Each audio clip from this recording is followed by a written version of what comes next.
बिस्मिल्लाहिर्रहमानिर्रहीम। Welcome back. आज हम पढ़ेंगे scope and needs of curriculum. क्यों करिकुलम की ज़रूरत पेश आती है। हम स्कूल में जाएं, जो मर्ज़ी करें, पढ़ के आ जाएं तो बस ठीक है, लेकिन करिकुलम की ज़रूरत क्यों पड़ती है। आप ज़रा तसव्वुर करें कि हमारा कोई भी मकसद ना हो, कोई भी हमारा ऑब्जेक्टिव ना हो, तो क्या हम पढ़ सकते हैं। अगर हमें कोई कह दे कि पीएमएस के आपने पेपर देने हैं और हमें कोई भी ऐसे सिलेबस ना बताया जाए कि क्या आएगा क्या नहीं, कहाँ से पेपर बनेगा और सिलेबस की आउटलाइन क्या है, तो हम कहाँ से तैयारी करेंगे। हमें तो पता नहीं चलेगा कि तैयारी कहाँ से करें, क्या करें। जैसे कि पीपीएससी या एफपीएससी में वन पेपर होता है जनरल नॉलेज का, उसमें कोई आउटलाइन नहीं दी जाती कि यहाँ से पेपर आएगा। वो सिर्फ सब्जेक्ट्स के नाम लिख दिए जाते हैं, साइंस में से आएगा, मैथ में से आएगा, कंप्यूटर में से आएगा, ये बस। तो अब कंप्यूटर के बारे में ही सोचें तो कितना बड़ा है कंप्यूटर, कितना सिलेबस होगा, कहाँ से आएगा, हमें कोई पता नहीं। ठीक है, इसी तरह साइंस के बारे में देखें तो हम 1 से लेके 12 तक या 14 क्लास बीए तक हम पढ़ेंगे कि साइंस हमारी कवर हो जाए, ये हो जाए, पास्ट पेपर पढ़ेंगे, कितना कुछ पढ़ेंगे। लेकिन पीएमएस जो होता है या कोई भी एफपीएससी होती है या बीए एमए जो हम करते हैं, उसमें हमें एक लिस्ट दे दी जाती है कि ये आपका सिलेबस है, ये आपका करिकुलम है। ठीक है, सिलेबस करिकुलम का हिस्सा होता है। करिकुलम जो है वो ब्रॉडर टर्म है। तो हमें क्यों करिकुलम की ज़रूरत पेश आती है। अगर हमने पीएमएस करना हो तो क्या हम बगैर सिलेबस के पीएमएस कर सकते हैं, तो आपका जवाब होगा नहीं। तो जो करिकुलम है ना, उसकी बहुत ज़रूरत है।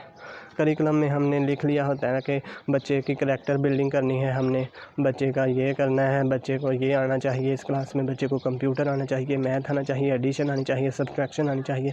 तो फिर हम उसको जो है ना वो स्टेजेस के लिहाज से पहले हम काउंटिंग सिखाते हैं, फिर उसको 1 बाय 1 जमा करना सिखाते हैं, फिर तफरीक करना, फिर ऐसे जैसे जैसे वो आगे बढ़ता जाता है फिर नई नई चीज़ें उसको सिखाते हैं हर साल। जैसे ही वो 3 में होता है फिर 4 में, 5 में, उसी तरह फिर वो सिलेबस चेंज करते जाते हैं, ताकि जैसे जैसे उसका माइंड ग्रो करे तो सिलेबस भी चेंज किया जाए। तो इस तरह सिलेबस भी चेंज करते हैं। तो करिकुलम की बहुत ज़रूरत होती है, इसका बहुत स्कोप होता है। तो ये 10 पॉइंट हैं, ये आपने याद रखने हैं। सबसे पहला पॉइंट है helps to achieve educational aims. हमारे एजुकेशनल एम्स जो होते हैं, एम्स कहते हैं ऑब्जेक्ट्स को, यानी कि मकासद क्या हैं तलीम के, उनको हासिल करने में हमारी मदद करता है। It fixes the limits of teacher and students. ये टीचर और स्टूडेंट्स की जो लिमिट्स हैं उनको फिक्स करता है कि टीचर कितना पढ़ाएगा, स्टूडेंट कैसे याद करेंगे। अगर बच्चों को पता ही ना हो कि पढ़ना क्या हो, टीचर को भी ना पता हो पढ़ाना क्या है, तो क्या पढ़ेंगे और क्या पढ़ाएंगे। तो जो एम्स बने हुए हैं, मकसद है जो हमारा, वो हम हासिल ही नहीं कर पाएंगे।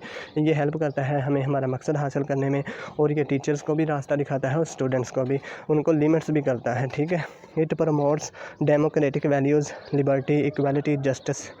जो डेमोक्रेटिक वैल्यूज़ होती हैं ना, लिबर्टी, इक्वालिटी और जस्टिस, ये भी जो है ना करिकुलम प्रोवाइड करता है। बच्चे अपनी मर्ज़ी से जो मर्ज़ी याद करें। ठीक है, स्टूडेंट जो टीचर होते हैं ना वो पढ़ाते हैं, ठीक है, वो ऐसे डिस्कस करते हैं अपने जो है ना, उनको आज़ादी होती है, इक्वालिटी दी जाती है करिकुलम में। ये नहीं होता कि अमीरों के लिए कोई और करिकुलम बना हो, गरीब के बच्चों के लिए कोई और। आपने वो है नाम सुना है ना, सिंगल नेशनल करिकुलम, यानी कि तमाम कौम का एक ही करिकुलम होना चाहिए। ये नहीं कि गरीबों के बच्चे तो कोई और सिलेबस पढ़ रहे हों और अमीरों के बच्चे कोई और। तो इस तरह फिर वो जो है ना जनरेशन गैप बहुत ज़्यादा हो जाता है। तो इसलिए जो है ना, ये जो करिकुलम होता है ना, वो डेमोक्रेटिक वैल्यूज़ को प्रमोट करता है कि सब बराबर हैं, सबको आज़ादी है, सब के साथ इंसाफ होना चाहिए। ठीक है, इसके बाद है 4 पॉइंट है it develops civic sense, citizenship. जो है ना करिकुलम, वो शहरियत पैदा करता है, सिविक सेंस, महज़्ज़ब अखलाक पैदा करता है बच्चों के अंदर। फिर it helps in character development. Curriculum जो होता है वो करैक्टर की डेवलपमेंट करता है, यानी कि जब हम पढ़ते हैं, तालीम हासिल करते हैं, तो करैक्टर की डेवलपमेंट होती ही है। ठीक है, तो इसके बाद है it sets criteria for suitable teachers, criteria for suitable teachers. Curriculum जो होता है ना, जो सूटेबल टीचर्स हैं उनके लिए क्राइटेरिया भी मुतय्यन करता है। मसलन अगर किसी ने एमए एजुकेशन एमफिल किया हुआ है, तो फिर वो एमए एजुकेशन के सब्जेक्ट या पीएमएस एजुकेशन का सब्जेक्ट बेहतर तरीके से पढ़ा सकता है। एक क्राइटेरिया बन जाएगा कि अगर किसी ने लेक्चर लगना है या प्रोफेसर लगना है, तो वो एमफिल होना चाहिए या पीएचडी एजुकेशन होना चाहिए। तो ये क्राइटेरिया बना देते हैं कि जिसने एजुकेशन या इंग्लिश पढ़ानी है तो वो इंग्लिश में एमए हो, जिसने मास्टर होगा जिस सब्जेक्ट में, वो वही सब्जेक्ट पढ़ाएगा। ठीक है, तो ये क्राइटेरिया भी सूटेबल टीचर्स के लिए मुतय्यन करता है। It helps to select suitable teaching method. It helps to select suitable teaching methods. जो करिकुलम होता है ना, वो जो मेथड होते हैं ना, आपको पता है टीचिंग मेथड्स भी बहुत ज़्यादा होते हैं, जैसे लेक्चर मेथड होता है, डिस्कशन मेथड होता है, तो मेथड भी बहुत सारे होते हैं। तो जो होता है ना करिकुलम, वो हमें ये भी बताता है कि इस करिकुलम को पढ़ाने के लिए कौन सा मेथड अपनाया जाए, लेक्चर मेथड, डिस्कशन मेथड या कौन सा डायलेक्टिक मेथड, तो कौन सा मेथड जो है ना वो अपनाया जाए। It helps to shape the personality of student. ये हेल्प करता है स्टूडेंट्स की पर्सनैलिटी को डेवलप करने के लिए। It reflects the trends in education. ये जो करिकुलम को जैसे ही हम देखते हैं ना, अब हमने सिंगल नेशन करिकुलम देखा है, तो वो बहुत अच्छा करिकुलम बना हुआ है, ठीक है, सिलेबस बन के आया।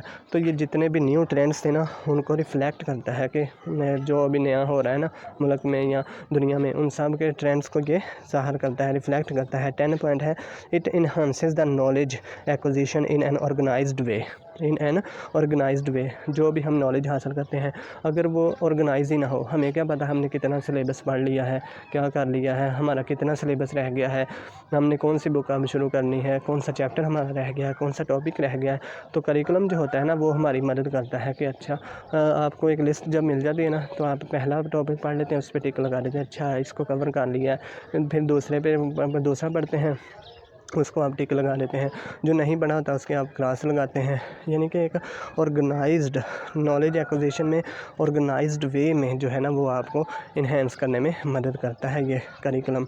अगर करिकुलम ना हो तो आपको पता ही ना चले कि हमने पढ़ना क्या है, किधर को जाना है, हमारी मंजिल क्या है, हम नॉलेज क्यों हासिल कर रहे हैं, नॉलेज हासिल करके हम क्या करेंगे, तो यानी कि बस पता ही नहीं चलेगा। तो जो करिकुलम होता है, जो निसाब होता है, वो हमें बताता है कि हमने कितना पढ़ना है, कितने टाइम में पढ़ना है, 1 महीने में पढ़ना है, 1 साल में पढ़ना है, कैसे पढ़ना है, कौन सी चीज़ें इंपॉर्टेंट हैं, किसको कितना पढ़ना है, कब पढ़ना है, क्यों पढ़ना है, किससे पढ़ना है, तो ये किस मेथड से पढ़ना है, तो वो सारा जो है ना वो करिकुलम हमें बताता है, ठीक है। तो अब आपको पता चल गया होगा कि करिकुलम क्या है, करिकुलम की खसूसियात क्या हैं और करिकुलम की नीड्स क्यों है। अब हम सबसे मेन टॉपिक जो है कंपोनेंट्स ऑफ करिकुलम, उसको पढ़ेंगे, ठीक है। नेक्स्ट वीडियो में पढ़ेंगे, इस तरह ये वीडियो बहुत लेंथी हो जाएगी। नेक्स्ट वीडियो में एलिमेंट्स ऑफ करिकुलम पढ़ते हैं। थैंक यू, अल्लाह हाफिज़।